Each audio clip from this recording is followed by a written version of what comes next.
What role can investing vehicles such as, say, real estate or commodities play in managing risk and enhancing overall portfolio stability? So as we know, all asset classes go through a cycle, right? Nothing goes in a linear way. I mean, equity is probably more volatile, so we see much stronger up moves and also kind of corrections, right? So we've seen in equities corrections can be as high as around 50% also during economic crisis, right? That's why it's important for investors to to really diversify, right?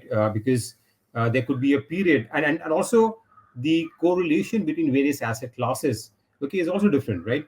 If you look at the four main asset classes which are there, which is equities, uh, which is debt, right, or fixed income, and then there is real estate, and then there is commodities, which will include precious metals like gold, silver. These are the four asset classes which are there. And if you look at, there is a correlation between, say, gold, for example, right? Gold is a good hedge during crisis, right? And against inflation, normally what we say. Real estate is a more hardcore. These are all real assets, right, which are there, and real estate cycles are also a bit different normally. Okay, normally they go in line with the economic cycles, which is there.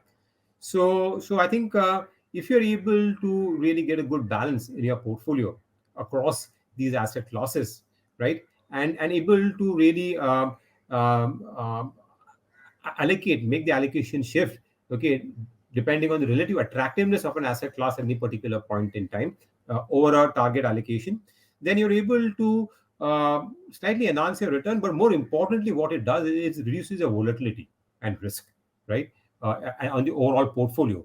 So, like for example, there's an asset allocation fund, right? So we've had launched an asset allocation fund around 6 months back. Not an asset allocation, a multi-asset fund, right, wherein it invests into equity, kind of debt, and gold or silver, right?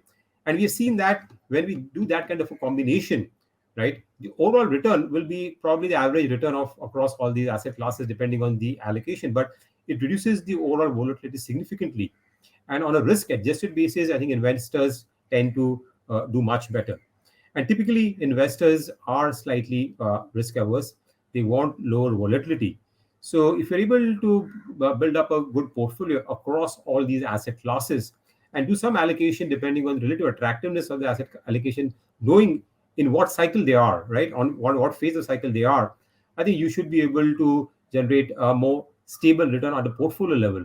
And that's what I think it's important to really do that diversification across these asset classes. All right, you And then touched also, upon Kaushik, risk, Mahit. yeah. Sure, go ahead. No, I'm saying another factor which you look at is there is, I mean, different asset classes, the liquidity levels are a bit different, right? Or Hmm. so you will not be able to, like for example, real estate, okay, which is slightly different from all these fees, where you have to also factor in the fact that it's not always as liquid, right? And there is Hmm. some friction cost also which is there. So you have to take a slightly longer term horizon, right? When you are investing into that, debt would be much more liquid, and you can have a much shorter term horizon. So your time frame also, right? What is the time frame you're looking at will also decide what kind of ideal mix you can have in the overall portfolio across these asset classes. An investor education and awareness initiative of Aditya Birla Sun Life Mutual Fund. Mutual fund investments are subject to market risks. Read all scheme related documents carefully.